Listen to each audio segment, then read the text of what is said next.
Hey everyone, and welcome back to the Deep Dive. Today we're going to dive into something that might not sound super glamorous at first: desktop management. Yeah, not the most exciting thing in the world. Yeah, but It's important. it is. And when we connect it to cybersecurity, and specifically this idea of privileged access management, or PAM, it gets really interesting. Yeah.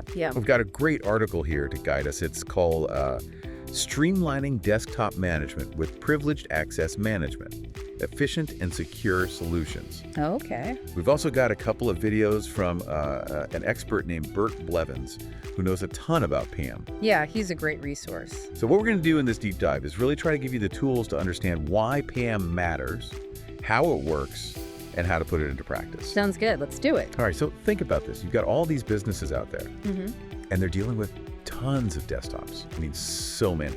And each one of these desktops is a potential entry point for cyber attacks. Oh, for sure. And then you layer on all these regulations and compliance pressures. Right. It's a lot for IT departments to handle. Yeah, certainly. The article we've got actually lays out what it calls the 4 main challenges of desktop management. There, security risks, obviously. Yeah, Compliance nightmares, because keeping up with all the regulations is a whole other beast. totally. Just the sheer complexity of managing all these devices and users. right. And then the need for efficiency, because everything has to work quickly and smoothly. And honestly, traditional methods of desktop management, they're just not cutting it anymore. Yeah, they weren't really designed for this kind of environment. Exactly. So that's where PAM comes in. It's like you can think of it as building a fortress around your most valuable assets. Okay, a fortress, I like that. Yeah. But before we get into how we build this fortress, let's define what PAM actually is. What is it in simple terms? So PAM, Privileged Access Management, is all about controlling and protecting those accounts that have elevated access within a system. The accounts that could really do some damage if they fell into the wrong hands. Okay, so the super user accounts, the ones that can basically do anything. Yeah, exactly. The keys to the kingdom, kind of. Yeah. And PAM steps in to manage these accounts. It controls them, monitors them, makes sure that only the right people have access to them. Okay, so going back to your fortress analogy, it's like having an elite security force protecting the most important parts of the castle. Yeah, exactly. And because of that, PAM really helps to solve those 4 big challenges we were talking about. The security risks, compliance issues, the complexity, the efficiency problems. PAM addresses all of those. Right. It strengthens the core of how you manage your desktops. All right, I'm seeing how this all connects now. So let me ask you this. Why should our listener care about PAM? What's in it for them? What's the payoff? Well, there's some big benefits, and they're really tangible. I think the most obvious one is enhanced security. It makes sense. PAM allows you to control access at a very granular level, like down to the specific file or application. So it's not just a blanket approach. Right. It's tailored security for every important asset you have. Okay, that makes sense. And I know we can't forget about compliance. Oh, right. Compliance. Always looming. So does PAM help with that too? It really does. PAM makes it so much easier to meet those really tough regulatory requirements like GDPR, HEA, TAE, all those acronyms. Yeah, the ones that keep IT professionals up at night. Exactly. And PAM does this by giving you the tools for detailed reporting. You can see exactly who did what, when, and where. Ah, okay, so it's like having a perfect record for when the auditors come knocking. Yeah, exactly. Plus, it enforces policies like least privilege, which we'll talk more about later, and segregation of duties, all the stuff that keeps things secure and auditable. So it's like peace of mind in a system. Yeah, peace of mind. And, on top of security and compliance, PAM can actually make the day-to-day work of IT departments a lot easier. Oh, really? Okay, tell me more about that. Yeah, it helps with what we call operational efficiency. Okay. A lot of the manual tasks that IT teams have to deal with, provisioning users, updating software PAM, can automate all of that. So it's like having an extra set of hands, but they're digital. Yeah. And they work 24/7, so this frees up the IT team to focus on more strategic stuff. It's like they can finally come up for air and focus on the big picture. Exactly. And speaking of big picture, PAM helps to reduce complexity too. Okay, now that sounds like a win. Most PAM systems have these centralized management consoles, so you have one place to control everything, no matter how diverse your desktop environment is. So like a master control panel for your whole IT infrastructure? Yeah, that's a good way to put it. Okay, I'm convinced. PAM is a good thing. Okay.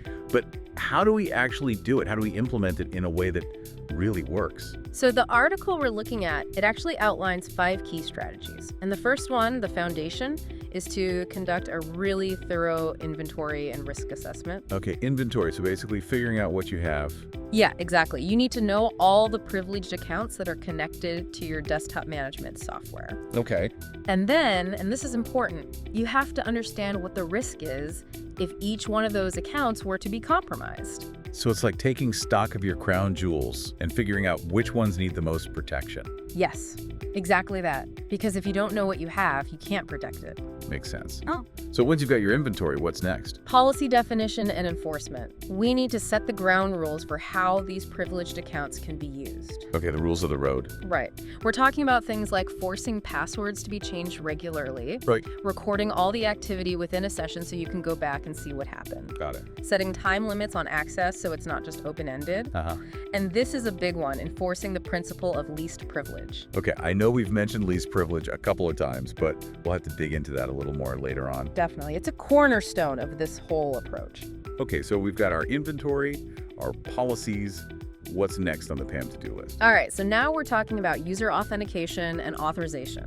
This is where we really lock things down. Okay, bring on the security measures. We want strong authentication methods here. Things like multi-factor authentication, where you have to enter a code from your phone or something in addition to your password.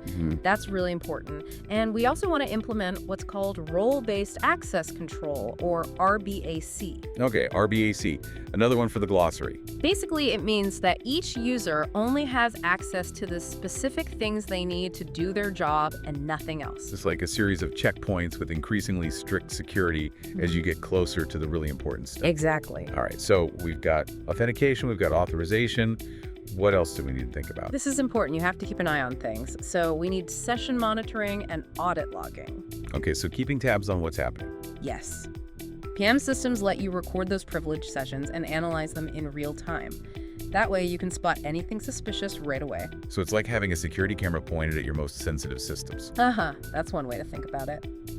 And it also gives you those detailed logs that you need for compliance purposes.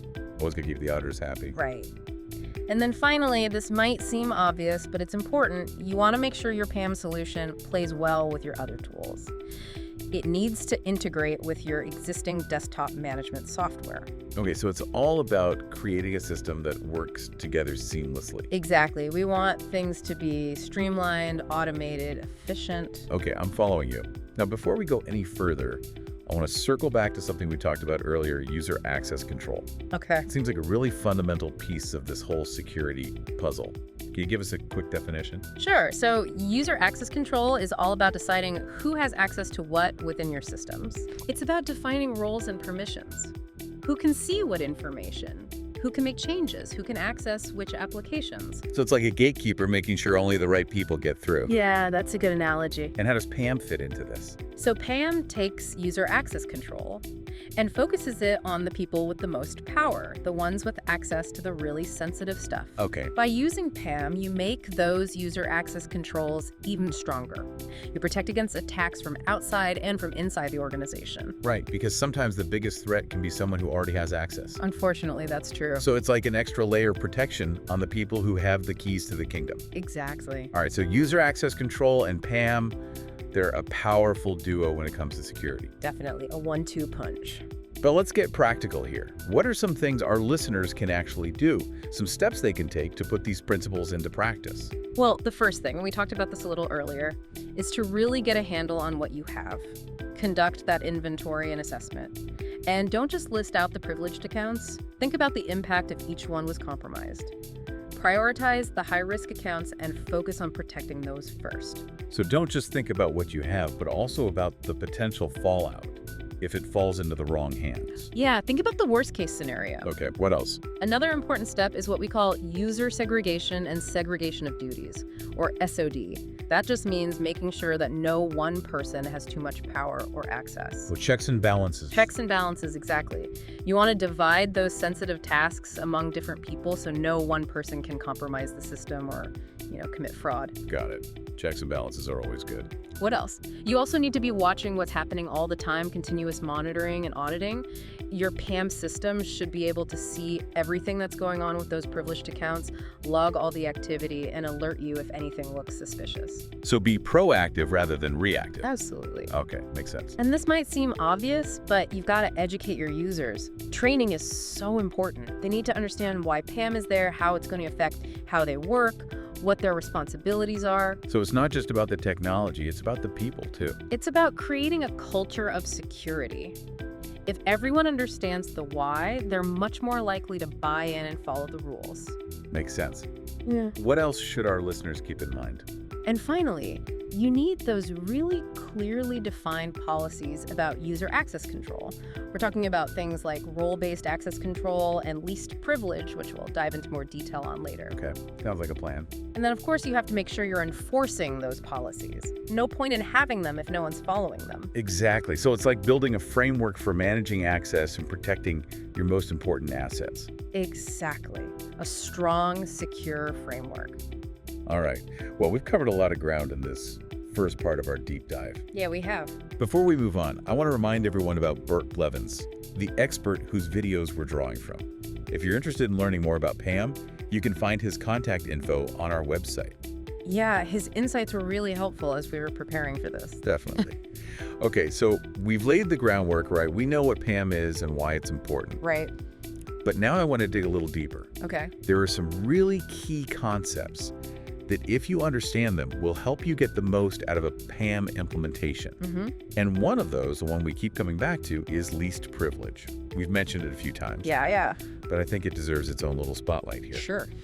So can you remind us, in the world of PAM, what does least privilege actually mean? Okay, so least privilege, it's kind of a golden rule in cybersecurity. And it's super important when you're talking about these powerful accounts, these privileged accounts. The idea is that you should only give users access to the specific resources and permissions they need to actually do their job, and nothing more. Okay, so it's about minimizing the damage if something goes wrong. Yeah, exactly. Like, if an account gets compromised, you want to limit what the attacker can actually get their hands on. Right. Contain the blast radius. Exactly. But, in a real system, in a complex organization, it can be tricky to figure out what that minimum level of access should be for everyone. It's not always clear-cut, is it? No, it's not. You have to look closely at each user's role. What do they actually do? What tasks do they perform? What resources do they actually need to get those tasks done? Okay. And the thing is, it's not a one-time thing either. You have to keep reviewing and adjusting those permissions as people's roles change and as your organization evolves. So it's a constant recalibration. Yeah, pretty much. You're constantly adapting your security settings to match how things are changing. Okay, so how do you make that process easier? Because it sounds like a lot to keep track of. That's where PAM solutions can be really helpful. They often have built-in tools that help you define and manage those least privilege policies. They can actually automate a lot of that work. Okay. So you're not doing everything manually, and your security team has more time to focus on the big picture stuff. So PAM is not just about adding more security, it's also about making it easier to manage. Yeah, that's a good way to put it. Okay, that makes a lot of sense. Now, another concept we've mentioned, but I think needs a little more explanation, is role-based access control, or RBAC. Right, RBAC. So can you break that down for us? How does it work, and how does it tie into PAM? So RBAC is all about controlling access based on the roles people have within an organization. Okay. So instead of giving each individual person specific permissions one by one, which is kind of a nightmare to manage. Especially if you have a lot of people. Exactly. You create these roles, these sort of templates that reflect different job functions. Like, you might have a role for a system administrator, a role for a developer, a role for a marketing manager. Okay. And each of those roles would have a specific set of permissions associated with it. Got it. And then you just assign people to those roles. So it's much more efficient, especially for large organizations. Way more efficient. And because those roles are based on actual actual job responsibilities, it really helps to enforce that principle of least privilege we were talking about. I see. Because people only get the access they need to fulfill their specific role and nothing more. So RBAC and least privilege, they're kind of like a perfect pair. Yeah, they work really well together. They make security both stronger and easier to manage. Exactly. Now, earlier we talked about segregation of duties, or SD, in the context of user access control. Right. But how does SD fit into this bigger picture of PAM and managing all those desktops? Okay, so SD, it's kind of a specific type of access control. Okay. And its main goal is to prevent fraud and errors. How does it do that? By making sure that no single person has control over all parts of a critical process. Okay. So you take a sensitive task and you break it down into multiple steps. And then you give different people responsibility for each step. So no one person can just do it all on their own. Exactly. That way, no single person has the ability to mess things up on purpose, to commit fraud or to accidentally cause a problem. Got it. So it's like those checks and balances we talked about earlier. Yeah, exactly like that. Can you give us an example? Like a real-world scenario where this would play out? Sure. Let's say you're a company that's processing financial transactions, right? So with SOD in place, you might have one person who's responsible for initiating the transaction. Okay. Then you have a completely different person who's responsible for approving it. And then you might have a third person who's in charge of reconciling the accounts, making sure everything adds up. By separating those duties, you prevent any one person from having the power to, initiate a fraudulent transaction and approve it. That makes a lot of sense. Yeah, it's all about spreading the responsibility around. Okay, so PAM has all these benefits, but are there any downsides? Any challenges that our listeners should be aware of before they jump in? So PAM is great. It's super powerful. Yeah. But it's not a magic bullet. Okay. And it can be, honestly, pretty complex to implement correctly, especially if you have a large organization with a lot of different systems. So it's not just plug and play. No, it's not. You need to really think things through, plan carefully, make sure you have the right expertise to set it up and manage it. It's a serious undertaking. Yeah. And another thing to keep in mind is the cost. Oh, right. Some of those really robust enterprise-grade PAM solutions, they can be pretty expensive. I can imagine. But here's the thing, you have to weigh that cost against the potential cost of a security breach. Yeah, that's a good point. If you get hit with a major attack and your data gets stolen, that could cost you way more than investing in a good PAM solution. So it's like insurance. Yeah, kind of. You're paying upfront to protect yourself from a potentially much bigger problem down the line. Okay, that makes sense. Any other challenges we should mention? Sometimes getting people to actually use the new system can be a challenge. Oh, right. User adoption. Yeah. PAM solutions often involve changing how people work, how they access different systems and data. And if you don't explain those changes clearly and get people on board, they might resist. And then the whole system is less effective. Right. So communication is key and good training is essential. Okay, so it's not just about the technology, it's also about the people. Always about the people. Okay, so we know the challenges. Now, what are some best practices? What can our listeners do to make sure their PAM implementation goes smoothly? Well, the first thing is you got to know what you're trying to achieve. Before you even start looking at different solutions, you have to have a clear understanding of your goals. Why are you implementing PAM in the first place?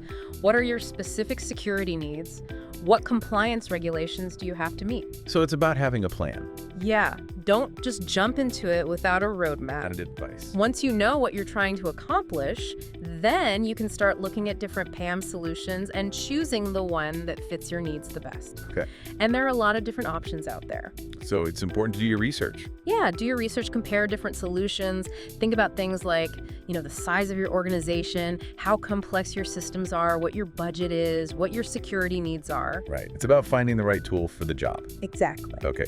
So you've picked your solution. What's next? All right. So this is important. Don't try to do everything at once.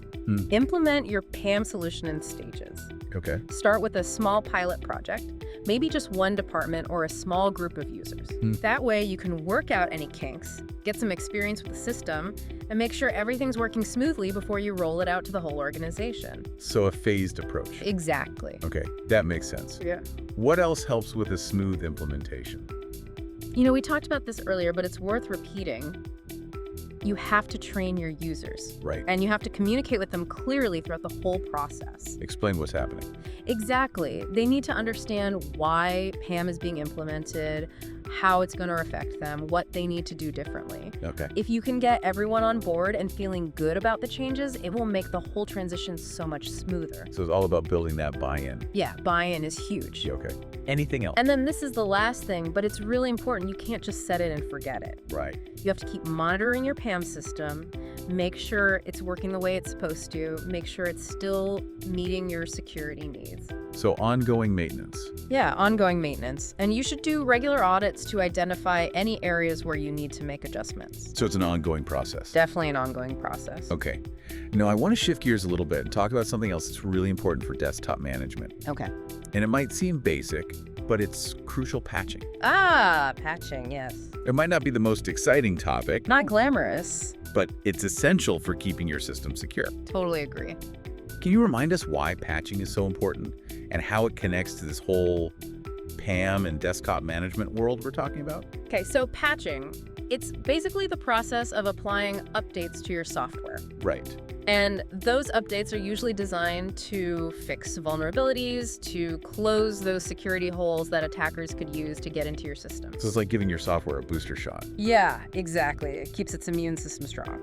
And how does PAM fit into this? Well, in a lot of organizations, the IT team is responsible for deploying patches to lots of desktops at the same time. And PAM can help to make sure that only the right people, the authorized people, have the ability to do that. So it adds an extra layer of security to the patching process. Yeah, exactly. And pair systems can also help you keep track of which desktops have been patched and which ones still need updates. Which is crucial, right? Crucial. You need that visibility to make sure your whole environment is protected. Makes sense. Okay, one last concept I want to touch on before we wrap up this part is zero trust. Zero trust. It's a buzzword you hear a lot in cybersecurity these days, but what does it actually mean? How does it relate to PAM and managing desktops? So zero trust, it's kind of a different way of thinking about security. Okay. In a traditional security model, you kind of assume that anyone inside your network is trustworthy, right? But with zero trust, you don't make that assumption. You assume that no one and no device can be trusted by default, even if they're already inside your network. So it's like trust no one. Yeah, kind of. It's more like never trust, always verify. Yeah. Every time someone or something tries to access a resource, you verify their identity and make sure they're authorized. Okay, I see. So how do you actually do zero trust? What does it look like in practice? It's a combination of different technologies and practices. You need strong authentication, things like multi-factor authentication. Okay. You need to divide your network into smaller, more secure segments. You need to monitor everything that's happening all the time. Got it. And you need to encrypt your data.